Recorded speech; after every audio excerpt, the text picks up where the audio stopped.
Hello বন্ধুরা, good morning. সবাই কেমন আছো? আশা করি সবাই সুস্থ আছো, ভালো আছো। আমি অনেক ভালো আছি। তোমাদের ভালোবাসা প্রতিদিনের মতনই আবার একটা ডেলি ব্লগ ভিডিও নিয়ে তোমাদের কাছে চলে এসেছি। তো আমার শাশুড়ি মা নেই বাড়িতে, তোমরা অনেকেই এর আগের ভিডিওতে দেখতে পেয়েছো। উনি গেছেন ঘুরতে। তো বাড়িতে বলতে গেলে সেরকম কেউ নেই, আমি একা ঘুম থেকে উঠে কি করব, মানে দিশা পাচ্ছিলাম না কোনটা আগে করব। তো ভাবলাম না, বাসি ঘরটা আগে ঝাড় দিয়ে বাইরের সমস্ত কিছু ধুয়ে নিই, যেটা আমার প্রতিদিনকার কাজ। আমি না করলে শাশুড়ি মা করে। তো শাশুড়ি মা তো নেই, আমাকেই করতে হবে। সেই জন্য বাইরে আগে সমস্ত কিছু ধুয়ে নিয়েছি, মানে জল দিয়ে, উঠোন বলো গলি বলো সেগুলো। তো তারপরে ঘরে চলে এসেছি, 3টে ঘর ভালো করে বিছনা তুলে ভালো করে ঘরগুলো মানে পরিষ্কার করে ঝাড় দিয়ে মুছে নিয়েছি। সেগুলো তোমাদের সাথে কোনো কিছু শেয়ার করতে পারিনি বন্ধুরা। একা হাতে করে মানে উঠতে পারছিলাম না, ভিডিও করতে পারছিলাম না। একা হাতে সমস্ত কাজ করে আবার ভিডিও সেগুলো করে উঠতে পারিনি। তারপরে কি বলতো, ওদিকে সমস্ত কিছু ঘরের কাজ কমপ্লিট করার পরে বাইরে চলে এসেছি। বাইরে এবার অনেকগুলো জামা কাপড় ভিজিয়ে রেখেছিলাম ঘুম থেকে উঠেই সকালে ফার্স্ট। তো সেগুলো কাচবো বলে ভিজিয়ে রেখেছিলাম। তো মা দেখি বৃষ্টি পড়ছে, প্রচণ্ড জোরেই বৃষ্টি পড়ছিল। তো একটু বৃষ্টির জন্য কী বলবো, থেমে গেছিলাম কিছুক্ষণ, ওয়েট করছিলাম, কারণ আমার প্রচণ্ড ঠান্ডা লেগেছিল। মানে এরপরে যদি বৃষ্টির জল মাথায় লাগে আরও ঠান্ডা লাগবে। তো সেই জন্য একটু দেরি করছিলাম, ভাবলাম বৃষ্টিটা কমুক তারপরে কাচতে নামবো। ও মা, দেখি বৃষ্টি মানে থামার কোনো নামই নিচ্ছে না। তো এদিকে আমার আরও কাজ আছে, ঠাকুর দেওয়া বলো, রান্না করা বলো সেগুলো। তো এই জন্য ওগুলো আর ওয়েট করলাম না, কাচতে নেমে পড়লাম। তো দেখো এদিকে বৃষ্টি পড়েই যাচ্ছে। আর এদিকে কী বলতো, এগুলো মানে কেচেও মনে শান্তি পাচ্ছি না, যে কাচছি এবার শুকাবো কোথায়, মেলবো কোথায়, কী যে করবো বুঝতে পারছি না। তাও কাচলাম। জামাকাপড়গুলো অনেক ভুড় হয়ে গেছিলো, অনেক নোংরা জামাকাপড় ভুড়ে গেছিলো। এরপরে যদি না কাচতাম, আজকে যদি না কাচতাম, আরও জামাকাপড় ভুড়ে যেত একসাথে, মানে দিশা পেতাম না তখন আবার কীভাবে কাচবো। এদিকে রোদের কোনো ঠিক ঠিকানা নেই, এই রোদ এই বৃষ্টি। তো কেচে তো নিলাম, এবার যেভাবে হোক শুকিয়ে নেবো, অসুবিধা হবে না। বাইরে একটু জল ঝরিয়ে নেবো, তারপরে ঘরে পাখার তলায় শোকাবো, এই আর কি।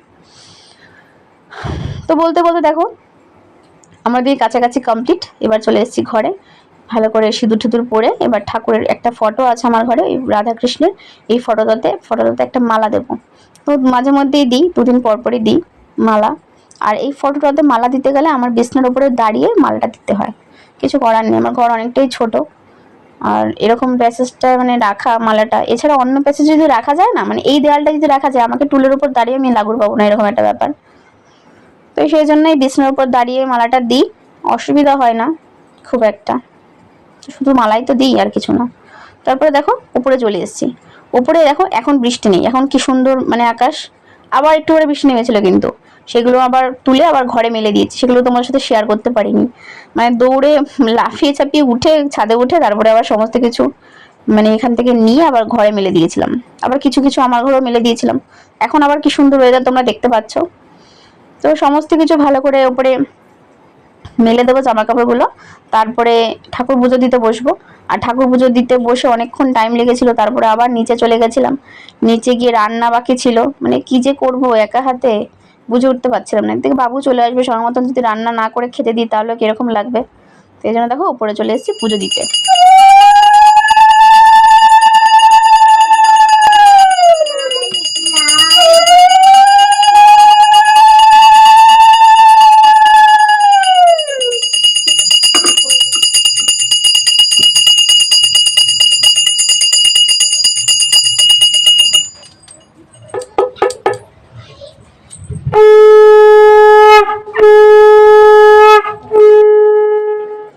এদিকে দেখো আমার পুজো দেওয়া প্রায় কমপ্লিট। এবার তুলসী তলায় জল দিয়ে ভোগ দিয়ে নেব, তারপরে নিচে চলে যাব, নিচে গিয়ে রান্না করব।